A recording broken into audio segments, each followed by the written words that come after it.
responsible for providing essential public goods and services such as infrastructure, education, healthcare, and public safety. It is a country or region considered an organized political community with a single administration. A state is a political subdivision of a people that inhabits an area delimited by borders.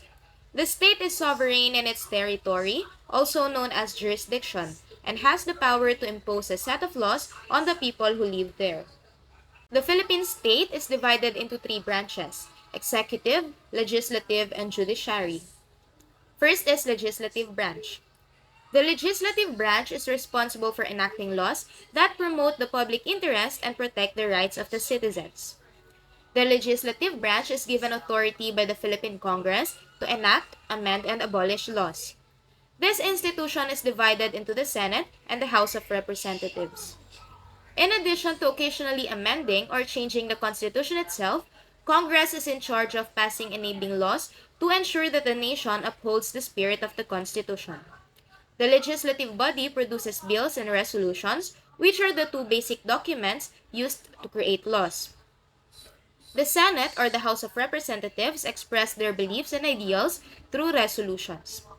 Three additional components can be separated out of these resolutions. First is joint resolutions. It requires the approval of both chambers of Congress and the signature of the President, and have the force and effect of a law if approved. Second is concurrent resolutions. It is used for matters affecting the operations of both chambers of Congress and must be approved in the same form by both houses, but are not transmitted to the President for his signature and therefore have no force and effect of a law. And lastly, simple resolutions. It deals with matters entirely within the prerogative of one chamber of Congress and are not referred to the President for his signature, and therefore have no force and effect of a law. Legislation is being drafted through bills. Once they receive approval from both chambers and the Philippine President, they become laws. The President may veto a law, but with a two-thirds majority in the House of Representatives, the House may overturn the veto. If the President does not act on a proposed law submitted by Congress, it will lapse into law after 30 days of receipt. Lawmakers in the House of Representatives are called representatives or congressmen or congresswomen. They are elected to a 3-year term by voters in their respective legislative districts. There are 316 representatives elected by district. Lawmakers in the Senate are called senators, who are elected at large or nationwide by qualified voters to a 6-year term. Senators can serve for not more than 2 consecutive terms, and the Senate has 24 senators. Next is executive branch. The executive branch is responsible for implementing policies and programs that promote economic growth and social welfare. The executive branch is composed of the President and Vice President, who are elected by direct popular votes and serve 6-year terms. The President is ineligible for re-election, while the Vice President may run for re-election once. The President is given the right to appoint his cabinet by the Constitution. These departments account for a significant component of the country's bureaucracy. The qualifications for an individual aspiring to become the President and Vice President of the Philippines are outlined in Article 7, Section 2 of the 1987 Constitution. According to the Constitution, an individual may become President or Vice President provided he meets the following criteria. First, natural-born Filipino. Next, a registered voter. He or she must be able to read and write, 40 years of age at the day of the election, and must have resided in the Philippines 10 years before the election was held. The executive is the branch of government in charge of overall state governance. In countries with a political system based on the separation of powers, the executive branch is in charge of enforcing and executing legislation enacted by the legislative branch. The executive branch extends beyond the national government. According to Article 10, Section 4 of the Constitution, the President of the Philippines is mandated to supervise local governments all over the country. However, because of Republic Act No. 7160, otherwise known as the Local Government Code of 1991, local governments enjoy relative autonomy from the national government. And lastly, the judicial branch. The judicial branch is responsible for interpreting the law and ensuring that justice is served. The judicial branch has the authority to resolve disputes regarding legally demandable and enforceable rights. This branch decides whether there has been a grave abuse of discretion, resulting in the lack or excess of jurisdiction on the part and instrumentality of the government. It is made up of a Supreme Court and lower courts. The Constitution expressly grants the Supreme Court the power of judicial review as the power to declare a treaty, international or executive agreement, law, presidential decree, proclamation, order, instruction, ordinance, or regulation unconstitutional. The judicial power is vested in the Supreme Court of the Philippines and lower courts established by law. The Supreme Court, which has a Chief Justice as its head and 14 associate justices, occupies the highest tier of the judiciary. The justices serve until the age of 70. The key roles of the state of the Philippines. To promote economic development. Economic development is programs, policies, activities that seek to improve the economic well-being and quality of life for a community. Ito po yung growth po na at paglago ng isang ekonomiya. It is responsible for promoting social welfare in the Philippines. Yan, isa pa. Ito po yung organized public or private social services for the assistance of disadvantaged groups, specifically social work. Yan. Yun po yung social welfare. And pangatlo po is to promote good governance. Good governance means that processes and institutions produce results that meet the needs of society while making the best use of resource at their disposal. Ayun po, na bibigay po yung best ng isang governance. Ayun po. Nagagamit lahat ng ang funds sa tama. Ayun po. Isa pong sa Article 2, Section 1 of 1987 Constitution, the Philippines is a democratic and republican state. Sovereignty resides in the people and all government authority emanates from them. Ayan po. Ang Pilipinas ay isang demokratiko at republika nung estado na sa mga mamayan ang kapangyarihan nito at nagmumula sa kanila ang buong pamunuan ng pamahalaan. What's CSO?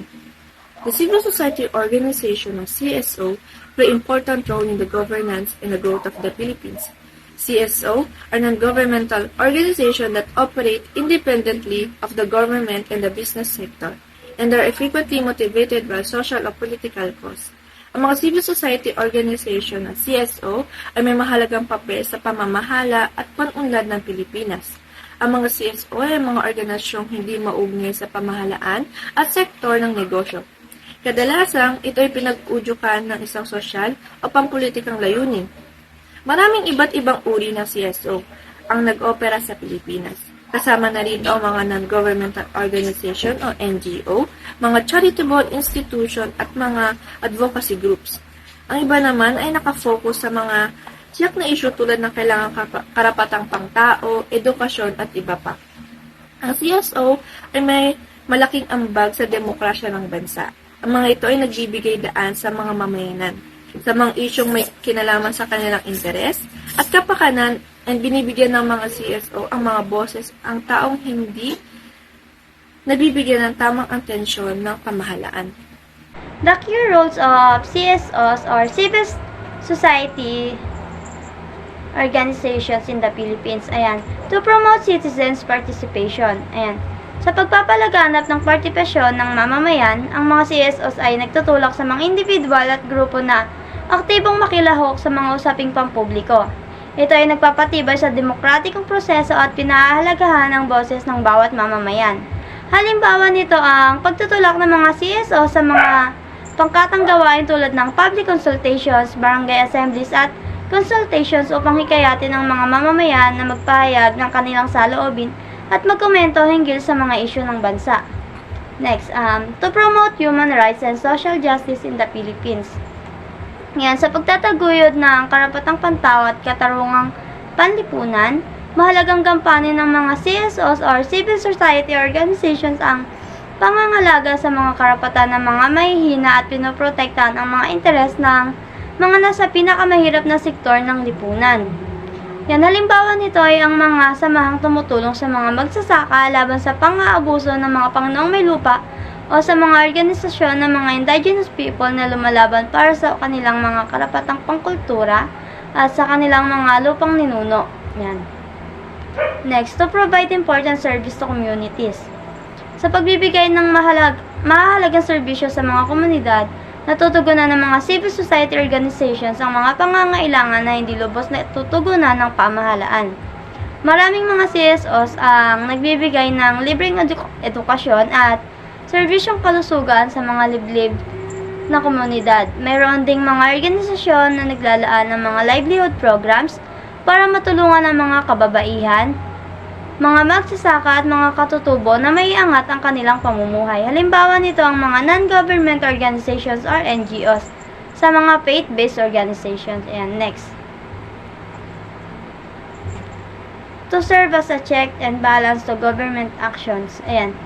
Bilang pananggalang at balanse sa mga aksyon ng pamahalaan, mahalagang mapanatili ng mga CSOs or civil society organizations ang pagiging kritikal sa mga polisiya at programa ng pamahalaan. Yan.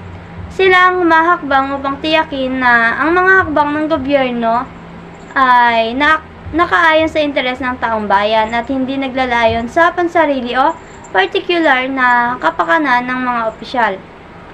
Multiple sectors will be abbreviated as MSF. Ayan. Halimbawa nito ay ang pag-oorganisa ng mga protesta o paglaban ng mga CSOs para labanan ang mga polisiyang hindi nakabubuti at may pahayag ang mga hinaing at kahinaan ng mga MSF na hindi nagbibigay ng sapat na pansin ng pamahalaan. Ayan.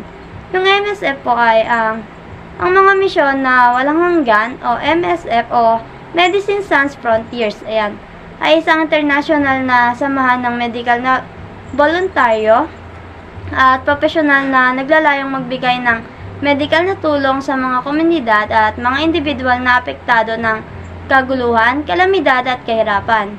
Ang MSF ay naglunsad ng mga proyekto at serbisyo sa iba't ibang sektor tulad ng kalusugan, tubig at sanitation, nutrisyon, pagpapayaman at tulong sa mga biktima ng kaguluhan. Yun lang po. For international organizations, this will be discussed by yours truly, Ms. Susan Hina. International organizations play an important role in global governance and development in the Philippines. These organizations aid the government with technical assistance, financial support, and policy advice. Government and civil society organizations in the Philippines. International organizations play a crucial role in governance and development in the Philippines, promoting economic growth, poverty reduction, and good governance. They provide financial assistance, technical expertise, and policy advice to the Philippine government and civil society organizations, promoting policies that reduce poverty and inequality. They also strengthen institutions, promote transparency and accountability, and combat corruption.